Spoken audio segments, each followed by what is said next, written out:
नमस्कार। जितने दिन पितृपक्ष है मैं आप लोगों को गरुड़ पुराण का एक एक अध्याय सुनाऊंगा। आज द्वितीय अध्याय है। गरुड़ जी बोले, हे भगवान, यमलोक का मार्ग कितना दुखदायी होता है जिस पर चलकर पापी जन यमलोक पहुँचते हैं। श्री भगवान, यमलोक का मार्ग कितना दुखदायी होता है मैं तुमको बताता हूँ। तू मेरा भक्त है, परंतु सुनकर काँप उठेगा। यह मार्ग ऐसा कठोर है जिसमें मनुष्य को विश्राम करने का स्थान नहीं, किसी वृक्ष की छाया भी नहीं है, और वहाँ प्राणों का पोषार्थ कुछ अन्न ही है। कहीं भी जल दिखाई नहीं देता जिससे प्यास बुझाई जा सके, और वहाँ बारहों सूर्य इस भाग में प्रलय काल के समापन तपते हैं।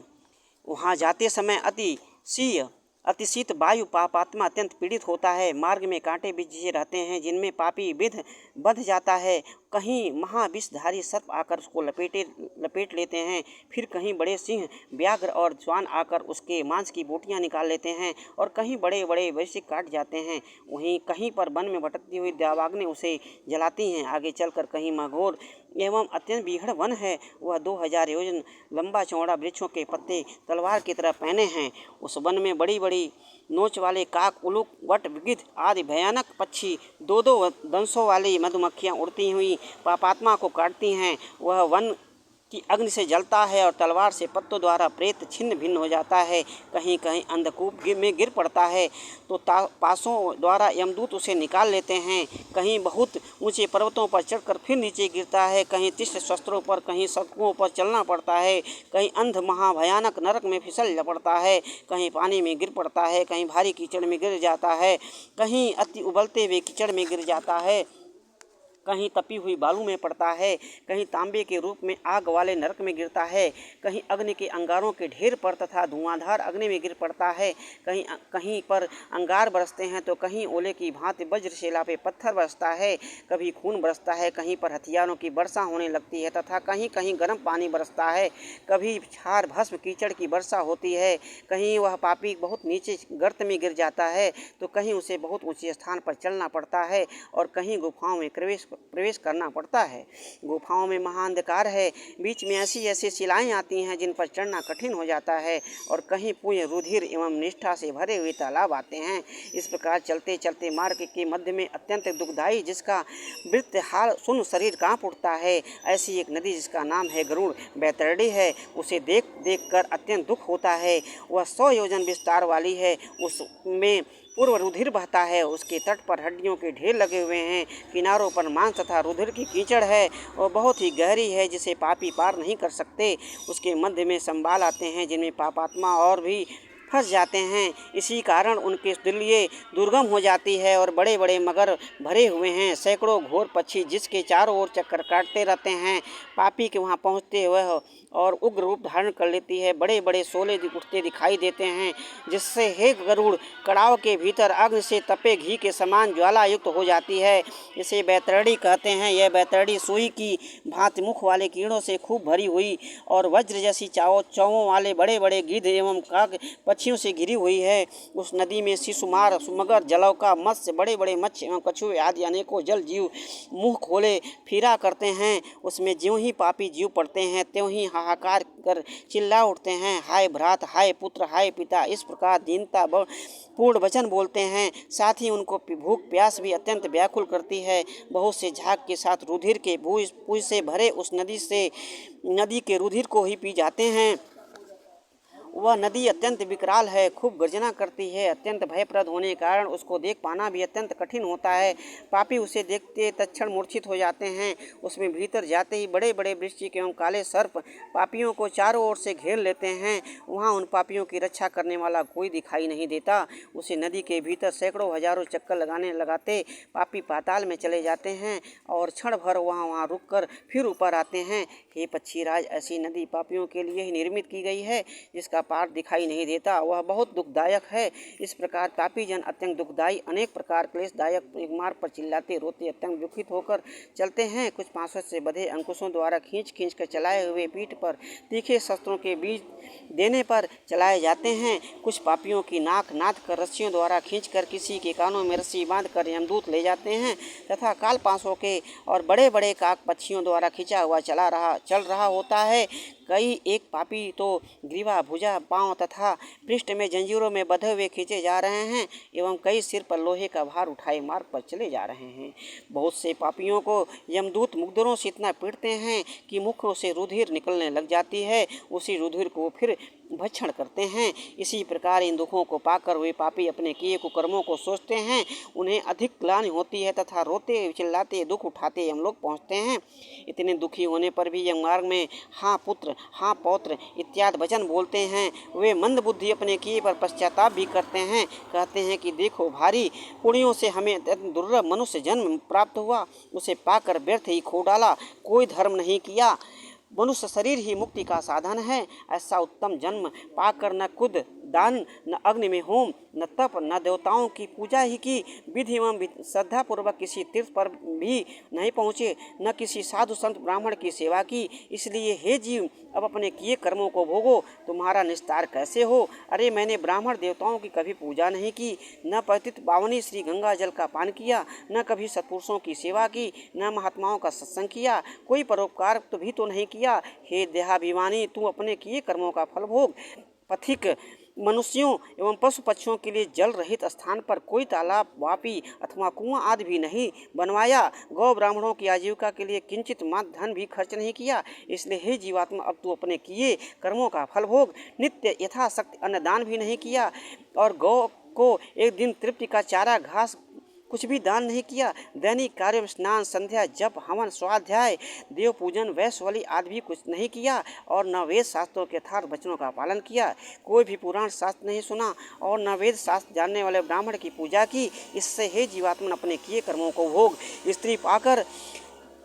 स्त्री शरीर पाकर मैंने अपने पति की आज्ञा का पालन किया, न उसे कभी मधुर वचन कहे, पतिव्रत धर्म का पालन भी नहीं किया। यथो योग्य गुरुजन, पति और गुरुओं का उचित सत्कार भी कभी नहीं किया। इस कारण अब जीवात्मन अपने किए कर्म भोग अपना धर्म समझकर पति की सेवा भी नहीं की। पति के परलोक सिधारने पर अपने किए कर्म भोगो। अपना धर्म समझकर पति से की सेवा नहीं की। पति के परलोक सिधारने पर अग्नि प्रवेश, सती होना नहीं किया, विधवापन पाकर तप नहीं किया। इसी कारण हे जीव, अपने किए कर्मों को भोगो।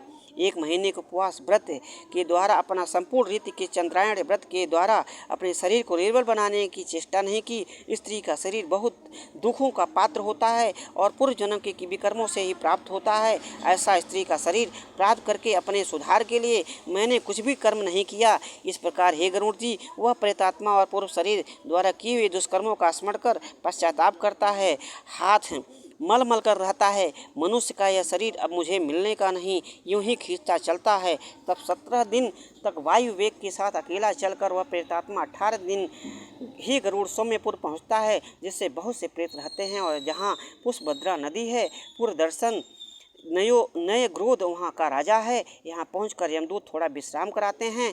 जहाँ वह प्रेतात्मा अपनी स्त्री, पुत्र आदि बंधु बांधवों का सुख स्मरण कर दुखी होता है, वहाँ संबंधी धन, नौकर, चाकर आदि का स्मरण करके जब भी वह गहरी चिंता में पड़ता है, तब उसे वहाँ वाले यमदूत इकट्ठे होकर कहते हैं, हे प्रेत, तुझे स्त्री, पुत्र, धन, बांधव, मित्र यहाँ याद आ रहे हैं?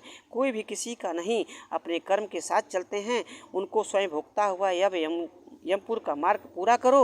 हे परलोक जाने वाले पथिक, तुम यमराज या यम के दूतों के बल नहीं देंगे, वे क्षमा करना तो जानते ही नहीं। वहाँ पहुँचना तुम्हारे लिए निश्चित है। इस लोक में मार्ग में क्रय विक्रय कुछ नहीं चलता। अरे प्रेत, यम मार्ग तो मृत्यु लोक में प्रसिद्ध है। बालक से लेकर वृद्ध तक सब जानते हैं। क्या ब्राह्मणों से पुराणों की कथा में भी इस मार्ग का नाम कभी नहीं सुना? ऐसे कहकर यमदूत उसे मुकद्दरों द्वारा पीटते हैं तथा उसको गिरते भागते रोते बलपूर्वक खींचते हैं। इस पूर्व में कुछ विश्राम पाकर प्रेत के बेटे पोते स्नेह से मासी पिंड आदि दान करते हैं तो उसे मिलता है। तदनंतर सौर्यपुर जाता है, जिसका काल रूप धारण करने वाला जंगम नाम का राजा है।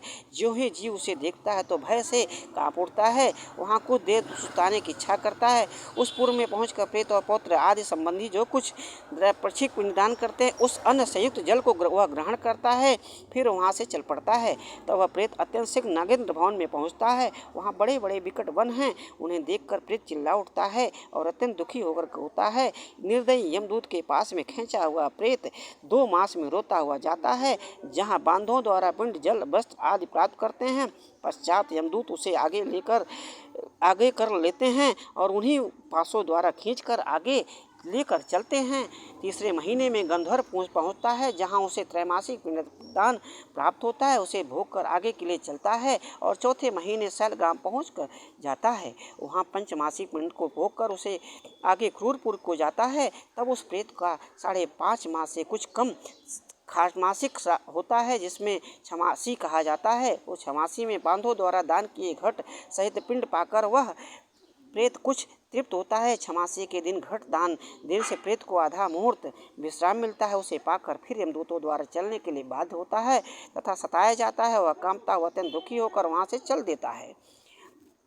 फिर चित्रभुवनपुर में यमराज के छोटे भाई विचित्र नाम के राजा राज करते हैं। वे बड़े मोटे शरीर वाले हैं। उन्हें देखकर ही डर कर भागने लग जाता है। तब उसके सामने नदी पर पहुंचने वाले मल्लाह आकर कहते हैं, परंतु यह समझ कर लो, यह नाव उसी को पार लगाती है जिसने गौदान किया है। गौदान किए बिना यह किसी के पास जाती ही नहीं। इसी का नाम बैतरणी है। हम तुम्हें इसके पार पहुंचा देने को नाव लाए हैं। यदि तुमने कुछ दान किया हो तो इसी नाव के द्वारा हम तुम्हें पार पहुंचा दें, परंतु यह समझ लो, यह नाव उसी को पार लगाती है जिसने गौदान किया हो। गौदान किए बिना यह किसी के पास जाती ही नहीं। इसे सत्य समझो। मल्लाहों की बात सुनकर प्रेत गौदान न करने के कारण रो उठता है। देव हाँ देव पुकारने लगता है। उस समय प्रेत को देखकर नदी आग पर चढ़ाए हुए तेल की भांति उबलने लग जाती है। प्रेत उस नदी को देखकर चिल्ला उठता है, उस परमात्मा ने मनुष्य जन्म पाकर कुछ दान नहीं किया, इसलिए उस बैतरणी में डूब जाता है। तब यमदूत आकर आकाशचारी होकर मछलियां फंसाने वाले मछुए की भांति प्रेत के मुंह में कांटा चुभाकर मछलियों की भांति उसे खींचकर किनारे पर फेंकते हैं। वहां उसे 6 मासी पिंड प्राप्त होता है। उसे भक्षण कर आगे चलता है। 6 मासी पिंड उसकी तृप्ति नहीं कर सकता, अतः भूख प्यास से व्याकुल हो मार्ग में रोता चिल्लाता है। 7वें महीने में ब्रह्मादपुर को जाता है। वहाँ पुत्र आदि को दिए हुए 7वें मासी पिंडदान को भोगता है। वहाँ से चलकर दुखपुर में पहुँचता है, जहाँ पक्षियों की भांति आकाश मार्ग से चलता हुआ बहुत दुख उठाता है। 8वें महीने पिंड को वहाँ पर भक्षण कर आगे चलता है। तब 9वें महीने की समाप्ति पर नानका कंद्रपुर पहुँचता, जहाँ प्रेत अनेकों प्रकार चिल्ला कर डराते हुए जीवों को देखकर स्वयं संज्ञा शून्य हो जाता है और दुखित होकर चिल्ला उठता है। वहाँ से यमदूतों का भेजा हुआ 10वें महीने में कष्टपूर्वक शुभ तप्त भवन को जाता है, जहाँ पिंडदान का जल भोग कर 11वें महीने को समाप्ति पर रौद्रपुर में पहुँचता है। उसमें पुत्र पौदात्र प्रदत्त 11वें महीने के पिंड को भोगता है। फिर उसके बाद सीताढ़ नामक नगर को जाता है। उस पुर में हिम से गौ गुणाधिक महान चीख पड़ता है, जिससे सीताढ़ उसका नाम पड़ा है। वहाँ उस प्रेत को जाड़ा दुखी करता है, भूख व्याकुल करती। तब वह 10 दिशाओं में इधर उधर देख कि कोई मेरा बंधु इस समय काम आने वाला है नहीं, जो मेरे इन दुखों को हटाने का प्रयत्न करे। तब यमदूत उसे कहते हैं, हे प्रेत, तुम में ऐसे पुण्य कहाँ जिनसे इन दुखों की निवृत्ति हो। तब वहाँ 12वें मास के पिंड को भोग कर कुछ धैर्य पाता है। वर्ष पूरा हो जाने पर यमपुर के निकट बहुभितपुर में पहुँचता है। तब वहाँ जाकर पिंड द्वारा निर्मित एक हाथ परिमाण के पहले शरीर को वह प्रेत उसे छोड़ देता है। हे गरुड़ अंगुष्ठ प्रमाण वह वायुमय प्रेत तब जीव कर्म भोगने के लिए यम यातना के शरीर में जाता है। फिर शरीरधारी है प्रेत को यमदूत पकड़ कर ले चलते हैं।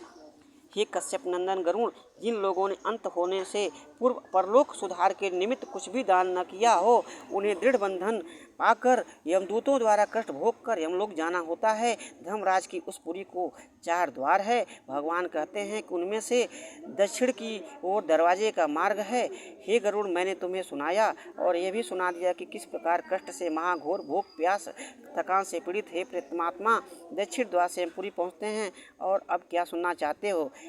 द्वितीय अध्याय समाप्त होता है। आप लोग अपने पितरों को याद करें और उनको प्रणाम करें। धन्यवाद।